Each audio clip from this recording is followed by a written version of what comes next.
जाल फेंको।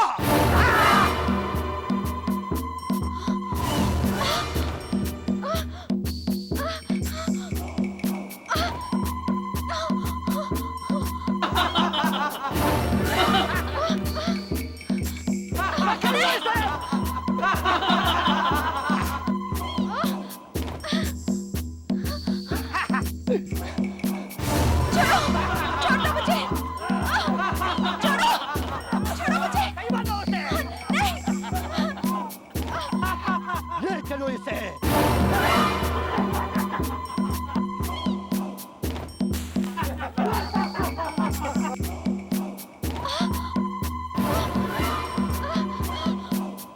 रखो।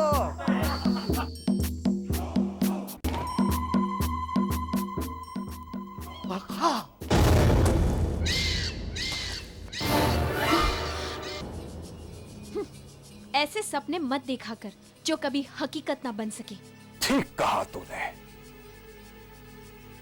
बिल्कुल ठीक कहा। सपने देखना नादानी है अगर तुझ जैसी हसीन हकीकत सामने हो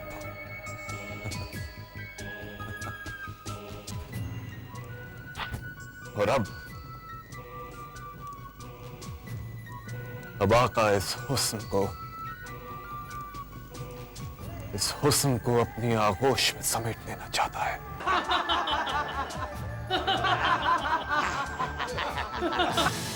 मैं कहती हूँ छोड़ो मुझे। आका का धमाका। छोड़ो मुझे। आका का धमाका। नहीं, छोड़ो मुझे। नहीं, छोड़ो। नहीं, नहीं, नहीं, नहीं, छोड़ो। जाने दो मुझे। नहीं, छोड़ो, छोड़ो मुझे। मैं कहती हूँ छोड़ो। नहीं,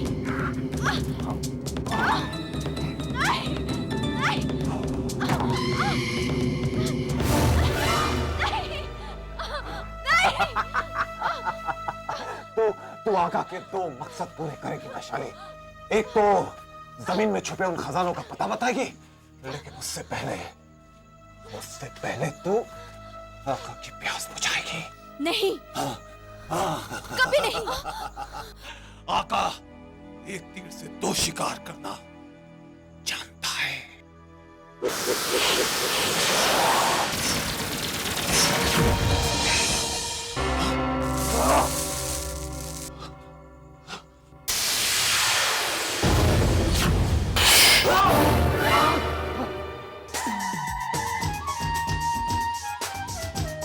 वैशाली, इच्छाधारी नागिन।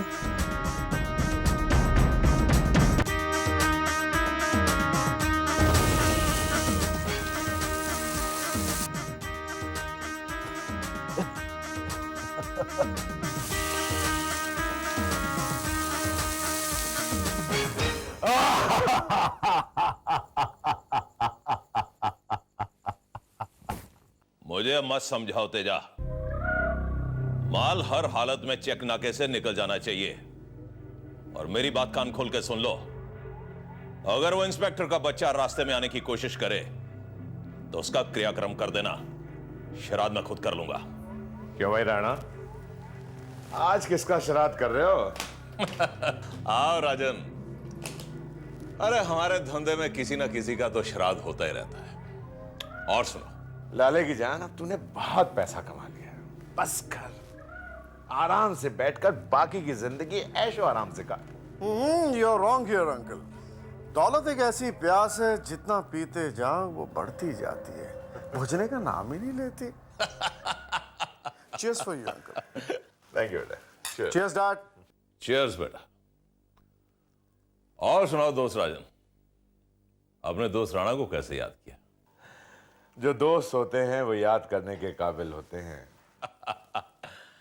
शायद इसलिए मेरी बेटी शर्मिष्ठा तुम्हारे बेटे को बहुत याद करती है। किस खुशी में? कैसे बाप हो यार, अपने बेटे की आंखों में चमक देकर यह भी नहीं समझ पाए तुम्हारा बेटा मेरी बेटी के इश्क में लट्टू हो गया है। हाँ, ये तो क्या कह रहा है? हाँ हाँ अंकल, डैड बिल्कुल ठीक कह रहे हैं। राहुल और शर्मिष्ठा एक दूसरे को बहुत चाहते हैं। दे इन लव। हाँ लाले, अपने साहबजादे से पूछ ले कि मेरी बेटी सिंगापुर से उसे कितनी बार फोन करती है। हाँ? ये तो तुम लोगों ने बहुत अच्छी खबर सुनाई है। अंकल, अगर आपकी इजाजत हो तो पंडित जी को बुलाकर शुभ मुहूर्त निकलवा लें। बिल्कुल निकाल लो भाई, लेकिन उससे पहले एक बार राहुल से तो पूछ लो। अरे भाई, उससे पूछने की क्या जरूरत है, वो तो सेरा बांधकर घोड़ी पर बैठकर भागा चला आएगा। हाँ?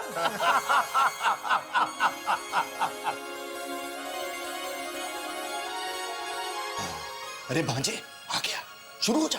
इसीलिए मैं कह रहा हूं मामा जी, ये पायकरा गांव की जमीन जो मेरी वजह से उलझी है उससे मैं सुलझा कर ही रहूंगा। वो जगह हर हालत में मैं हासिल करके रहूंगा मामा जी। फिर वही जिद भांजे, एक बार नहीं कह दिया तो नहीं। हम तुम्हारी जान को खतरे में डालकर वो जमीन हासिल करने वाले नहीं हैं। अरे भाई, कल को तुमको कुछ हो गया तो कनिष्का के सामने नजर उठाने के काबिल नहीं रहेंगे तुम्हारे पापा, समझे? अरे बेटा, मैंने सही कहा ना? इसको समझाओ ना।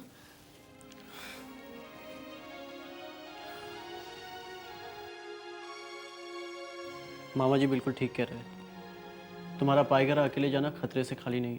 नहीं भैया, इस घर के लोग मुझे ऐसे भी नहीं जीने देते, वैसे भी नहीं जीने देते। पायकरा गांव की जमीन जो हमारे हाथों से गई है, उसके लिए पापा सिर्फ मुझे जिम्मेदार ठहराते हैं। मैं हर हालत में जमीन वापस लेकर ही रहूंगा भैया। पायगरा के लोग कितने खतरनाक है, इस बात का एहसास है तुझे? भैया, ये सब सोचकर मैं करोड़ों की जमीन हाथ से निकल जाने दो। पागल, क्या करोड़ों रुपए तुझसे बढ़कर है? नहीं ना, फिर मैं जानबूझकर तुझे मौत के मुंह में नहीं जाने दूंगा। नहीं भैया, मैं जाऊंगा। ये तो जिद कर रहा है, ये वहां जाएगा और मर जाएगा। मैं वहां जा रहा हूं मामा जी। रुको विनोद, तुम वहां जाओगे लेकिन अकेले नहीं। मामा जी, मैं इसके साथ जाऊंगा। अरे ये ठीक बात है, एक से भले दो। अरे सौतेले हैं तो क्या हुआ, लेकिन दोनों की रगों में एक ही बाप का खून दौड़ रहा है।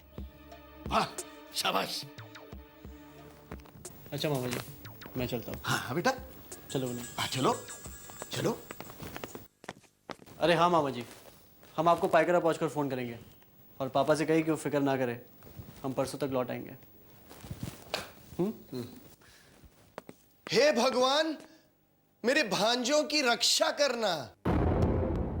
मैं 5.25 रुपए का प्रसाद चढ़ाऊंगा, अखंड उपवास रखकर।